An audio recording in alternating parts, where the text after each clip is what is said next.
All right, boys and girls, we're now going to start Illustrator Shapes 2, which obviously keeps us in Illustrator. We are going to start a new document, though.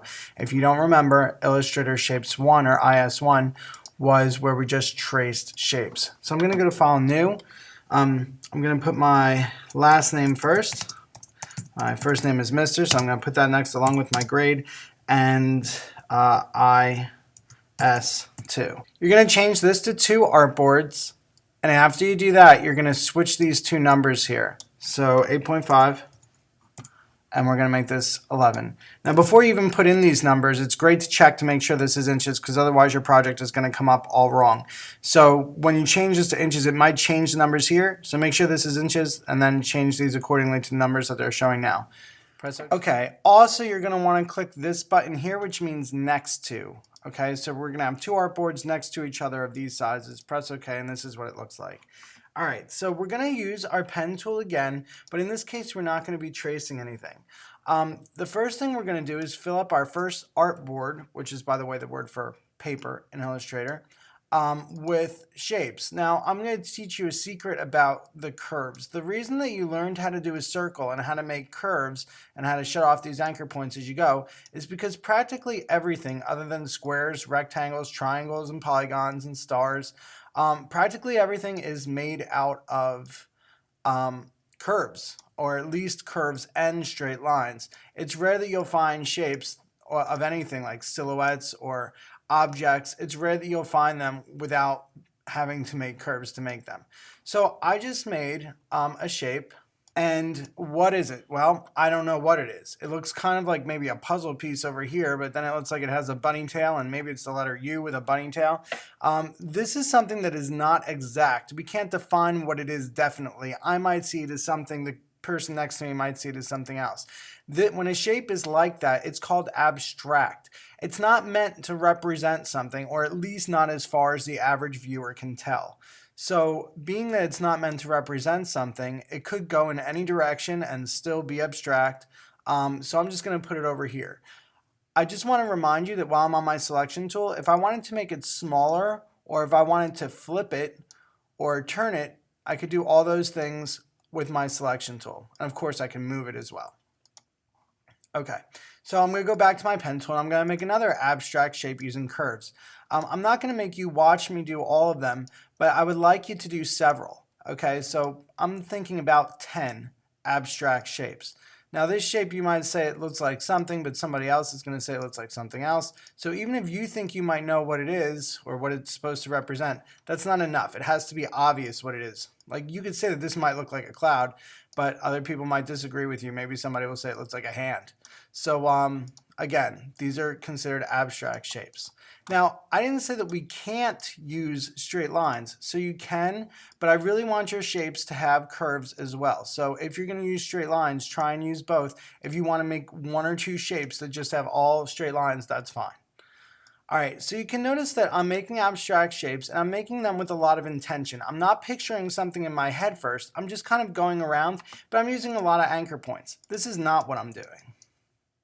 Okay, so I just went around really quickly, and it just came out. Now this particularly isn't a terrible shape, but what's going to happen most likely when you do that is things are going to have parts that go over. They're not going to connect right.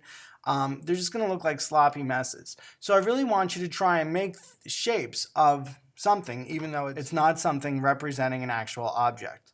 All right, so obviously remember that you have to seal your shapes for them to even count, and Illustrator won't let you go on to the next shape unless you get off the pen tool to do it, which brings up a good point. If I want to go back to the shape to make sure that it's sealed, if I hover over my last anchor point, you'll see a slash. That means I'm continuing this drawing. So now I can go back and finish up this shape, make it something interesting this time, and I could turn that sloppy mess into something that looks relatively interesting. Put a little like curl out and at the end, I guess. This other shape is in my way. I wish I moved it first. I could just move it with the selection tool, and then I can go back to my pen tool and say, hey, I'm continuing this object. That's what the slash means. And now I'm going to seal that object up. That's what the circle means. All right, so here's another completely different and interesting abstract shape. So I'm going to try and fill my page with these. I'm going to delete this one because it was a rushed one. I want to do ones that actually show my intention of creating something interesting. All right, I'm not going to make you watch the rest of these. Come back in a few minutes. You'll see the rest. Okay, so you can see here that I've made a bunch of abstract shapes. Some of them you might say, oh, that looks like a pipe or saxophone, but as I said, different people will see different things. So none of these have a definitive representation of something else. Okay, so now that I did all these, I'm going to show you a couple quick things. One, let's say I wanted to change one of them. Like, for example, I didn't like how this one came out so much. I could go to my white arrow tool, I could click any of the anchor points, and that'll make the handles come out so I can move the handles and change them. That's why this is so much better than a pen and paper. Another thing that I could do is I could actually move some of the anchor points. So if I want to adjust any of my shapes slightly differently, this is a great tool to use to do it. It's the white arrow or the direct selection tool. The next thing I wanted to show you, which you probably already know, is how to color things. If you select something, you could either go here to the fill and stroke area, and there's also one up here. They both do the same thing. So as long as you have something selected with the selection tool, you can double click over on the fill to change the fill, and you could double click on the stroke to change the stroke or outline. Now that outline is so small that I'm going to go up here to my options area and make it a little bit bigger so you can see it. But basically this is where you want to be at the end of the first Illustrator Shapes 2 artboard. Again, these are all abstract shapes.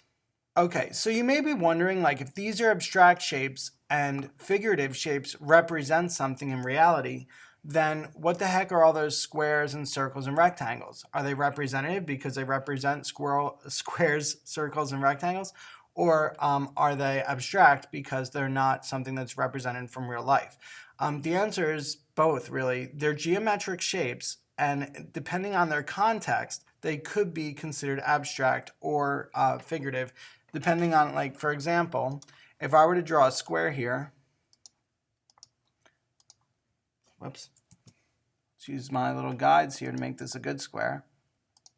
The guides are the green lines that keep popping up. And I were to draw a triangle here, this is just a square and a triangle, which means right now they're abstract. But if I put them in a different context, and they become representative of a house, it's a really bad house, or an arrow, well, an arrow is still a geometric shape. So if they become representative of a house, that makes it a figurative shape as opposed to the abstract shapes that are here. All right, but enough about that. What do I do in panel 2?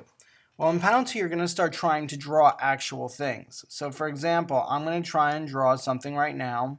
I have it pictured in my brain. I could look it up on like a website like Google Images, but I cannot trace it. I can't drag it in here. And the reason that I can is because this is how you're going to draw from now on in my class when we use Illustrator. So I want you to be able to draw it yourself. So hopefully you can tell that that's an apple with a rather large stem. Now I'm using my direct selection tool or my white arrow to change things the way that I think that they'd be better.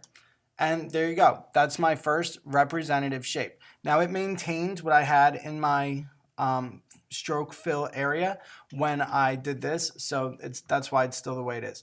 All right, so I'm going to do a bunch more to show you some more examples and let you come back and see them. Okay, so in our second artboard, I have drawn many figurative shapes. And the reason that these are figurative is because it's pretty much obvious what they are to most people. For example, this is going to be a cat's head to most people, a football, a puzzle piece, a flame, a music note, a cherry, an hourglass, a Nike symbol, a cloud with lightning. The colors, by the way, also help identify those things. A spray can, a pear, a paintbrush, and a fish. So I have many, many pictures here that represent figurative real-life objects. So, and most people can, I think if I asked the whole class to identify any one of these, you'd all be able to get it on the first try. So that's what the difference is. These are figurative shapes, and these are abstract shapes because they are non-representational. All right, so basically, I don't think I have to tell you anything else. You want to put all your pictures on the separate pages. The first one is going to be all abstract. The second one is going to be all figurative. And you should have at least a dozen to 15 of each. And let me tell you, the more you draw, the better you're going to be at it. So if you really wanted to impress me and you have a little bit extra time because maybe you're quick, do 20. That'll be a way that the next time you use the pen tool will be, you'll be even better. This is the way that we're mostly going to draw things in Illustrator. The only exception is when we have a design project. For example, sometimes if you're a graphic designer, you can use pictures of Mega Man or whatever characters you are assigned and trace them and use them in your art. But that's only if you're a graphic designer. Most people, do not get to do that, and they're just making art. When we make art, we can't use other people's creations. We can only use our own. This is a very generic picture of a fish. I didn't choose Nemo and try and draw his shape. I drew just a generic regular fish. All right, well, now of course if we wanted to get really good credit, we'd want to maybe use these 3 things here to make our pages more colorful. And the absolute last step would be that we'd want to use our text tool, and we'd want to make sure that we're not in Myriad Pro because that is the most boring text of all. Go over to type font to get an example of the different texts. You might have different ones than mine because I went ahead and downloaded some, and there's a video on that already. If you want to go see it, you can. Now you may ask why I'm bothering to put my name on this since it's already on my file name. Well, the answer is that I want Mr. Cier to put this in the hallway, and the only way he's going to do that is if my name is on it. Now I'm going to use a little secret trick here that you're going to learn in part 3 anyway, which is holding down the Alt button and dragging it to the next page, which will allow you to copy it. And I'm just going to shift things around.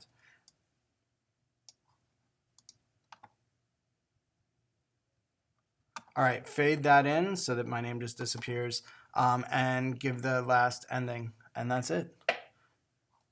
So let me close this off. I hope that you enjoyed this project. Stay tuned for Illustrator Shapes 3, and please leave appropriate feedback and subscribe if you wish.